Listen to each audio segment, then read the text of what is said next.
आता राजकीय घडामोडींचा वेगवान आढावा घेऊयात।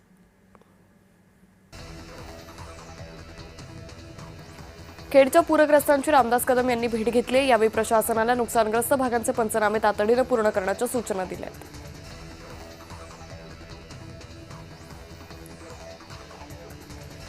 पुण्यातील परिस्थितीचा सुनेत्रा पवारांनी आढावा घेतलाय। वारकऱ्यांच्या सुरक्षिततेसाठी सुनेत्रा पवारांकडून सूचना देण्यात आल्या।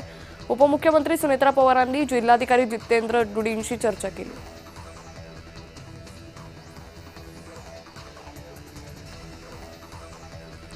मिसिंग लिंकच्या दुरावस्थेवरून यशोमती ठाकूर आक्रमक झाल्या। इन्फ्रास्ट्रक्चरच्या कामांमध्ये निकृष्ट दर्जा, भ्रष्टाचार आणि 40% टक्केवारीचं सरकार असल्याचा आरोप त्यांनी केलाय।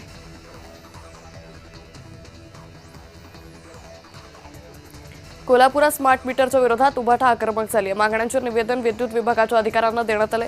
यावेळी जिल्हा प्रमुख विराज पाटील यांच्यासह मोठ्या संख्येने कार्यकर्ते उपस्थित होते। जळगावात गावठी दारू विक्री विरोधात राष्ट्रवादी आक्रमक झाले। राष्ट्रवादी महिला आघाडीने जिल्हाधिकारी कार्यालयावर आंदोलन केलं। सांगली महानगरपालिकेने दिलेली 16 महिन्यात 3827 प्रमाणपत्र बोगस आहेत असा आरोप भाजप नेते किरीट सोमय्या यांनी केलाय।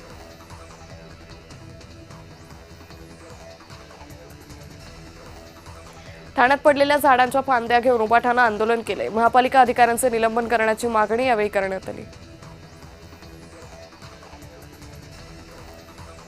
संपूर्ण राज्यात भीषण परिस्थिती सुरू आहे। भाजपचे साटम लोकांच्या मृत्यूवर हसताय असं म्हणत मनसे नेते अमित ठाकरेंनी अमित साटम यांच्यावर टीका केली आहे।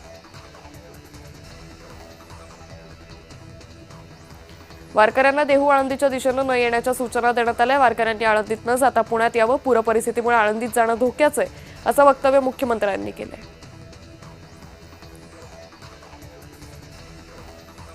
मुंबईसह उपनगरांमध्ये तुफान पाऊस सुरू आहे। अत्यावश्यक कामांशिवाय घराबाहेर पडू नका असं आवाहन उपसभापती सचिन अहिर यांनी केलंय।